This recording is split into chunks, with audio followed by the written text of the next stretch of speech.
SUDENE protocolizem e aprovem projetos destinados a instalar, ampliar, modernizar ou diversificar empreendimentos a fim de fazer jus à redução de 75% de imposto sobre a renda e adicionais.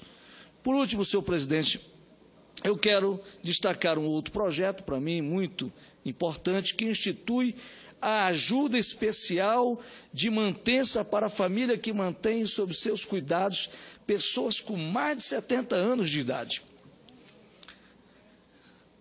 Destaco muito rapidamente, senhor presidente, essa ajuda especial de mantença para a família com renda mensal per capita igual ou inferior a um salário mínimo e que mantém sob seus cuidados pessoas com mais de 70 anos de idade. De forma objetiva, esse projeto visa garantir o benefício de um salário mínimo para que as famílias possam cuidar e manter o idoso. É um projeto, para mim, senhor presidente, de grande valor social. Solicito que o meu pronunciamento em todos os projetos e da questão da ANESE sejam considerados na íntegra. Muito obrigado, senhor presidente. Presidente, questão de ordem. Já pode ir até assumindo a liderança da tribuna. Antes da questão de ordem, senador Inácio Arruda, questão do regimento, eu gostaria de prorrogar a sessão por mais uma hora, e, além disso, gostaria daqui de ler a ordem do dia. A presidência transfere as matérias constantes da pauta de hoje para a próxima sessão deliberativa ordinária. Está encerrada a ordem do dia.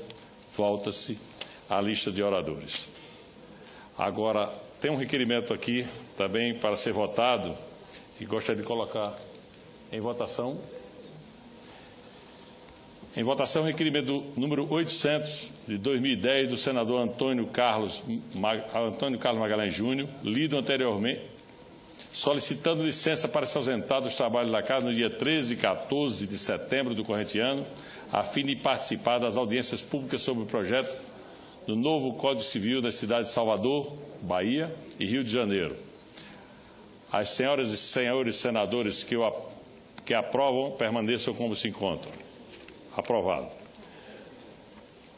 Uma palavra aqui, o senador. Senhor presidente, uma questão de ordem breve, iremos... enquanto o senador Dornelles não alcança a tribuna, que é o tempo suficiente para me fazer minha questão de ordem. É apenas para dar ciência e fazer o registro da realização da Conferência Internacional do Semiárido na cidade de Fortaleza. Esta conferência contou com uma delegação do Mercosul, com a presença de 12 parlamentares, sendo 4 brasileiros, dentre estes o senador Geraldo Mesquita, senador Inácio Arruda, e 2 deputados federais, Ezel Ribeiro e o deputado Edson Gonçalves Duarte, e uma delegação expressiva de parlamentares do Mercosul, que eu vou deixar aqui como registro. Peço também que registre a declaração parlamentar, que realizaram 3 mesas de diálogos parlamentares. Uma mesa de diálogo com representantes de governo, uma mesa de diálogo com representantes da sociedade civil, uma mesa com pesquisadores e uma mesa com os dirigentes das entidades de pesquisa que discutem o clima no mundo inteiro. Essa Conferência Internacional do Semiárido põe as regiões secas do mundo no mapa da discussão do desenvolvimento e também do clima. Então, peço a Vossa Excelência que receba esses documentos para que a Casa tenha ciência e, ao mesmo tempo, encerrando para que possamos ouvir o senador Francisco Dornelles como líder. Pela ordem, presidente. Obrigado, senador Inácio Arruda. Vossa Excelência será atendido na forma do regimento, pela brevidade. Pela ordem, senador por Sergipe, Antônio Carlos Valadares. Obrigado, presidente. Eu gostaria de ocupar a tribuna, quando for oportuno, como líder do PSB, para um pronunciamento e uma comunicação que eu considero importante para este Senado e para o nosso Estado de Sergipe. Vossa Excelência está aqui na lista, entrando aqui lá no finzinho, né? Ainda vai demorar um pouco para Vossa Excelência falar. Senador, com a palavra, o senador e ex-ministro, Senador Francisco Dornelles. Senhor presidente, senhoras e senhores senadores, os três candidatos à presidência da República têm manifestado com muita frequência que têm como meta, tão logo assumam, cada um deles assuma a presidência da República, fazer uma ampla e profunda reforma tributária.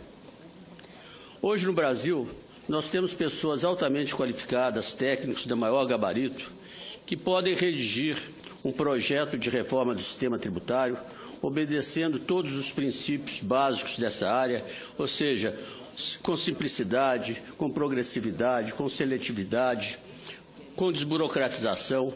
A redação e a preparação do novo sistema tributário é realmente importante, mas pode ser feito e existem no Brasil pessoas com capacidade de fazer. O problema do sistema tributário, entretanto, não é um problema especificamente de tributo, é um problema federativo. É um problema da participação da União dos Estados e dos municípios na renda nacional, que a participação também se discutiu o montante da carga tributária que será transferida anualmente do setor privado ao setor público. De modo que eu acho que uma discussão do sistema tributário, em vez de começar por um texto, deveria primeiro discutir qual é o montante de recursos que o setor privado vai entregar anualmente ao setor público. Em segundo, identificar os fatos, ou seja, que segmentos da sociedade serão responsáveis pela transferência desses recursos. E aí, identificar fato gerador, base de cálculo, principalmente. Em terceiro ponto, identificar qual a parcela desses recursos que vai caber à União, aos Estados e municípios.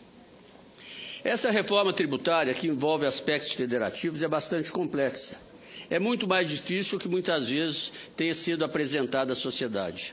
Entretanto, senhor presidente, existem alguns pontos, 2 pontos, que eu considero fundamentais e que realmente podem ser atacados antes mesmo de uma reforma mais ampla. É a não tributação, a desoneração do investimento e das exportações. Não tem sentido nós tributarmos o investimento no Brasil. Realmente é uma distorção que não pode ser aceita a tributação do investimento, e muito menos a exportação. Hoje, se nós olharmos de uma maneira mais simples, dizendo a exportação não é tributada, mas todos os insumos utilizados no produto exportado trazem uma carga tributária, e essa restituição é extremamente complexa. E eu quero dizer, senhor presidente, que já existe no Congresso Nacional projetos desonerando as exportações e investimentos. O Senado já aprovou projetos dessa natureza. Eles estão na Câmara dos Deputados para realmente submeter àquela casa. De modo que os candidatos e o governo que desejarem desonerar as exportações, desonerar o comércio exterior, podem aproveitar esses projetos já aprovados pelo Senado, que estão na Câmara dos Deputados e que no Senado foram amplamente debatidos numa comissão do qual participaram grande parte do empresariado nacional.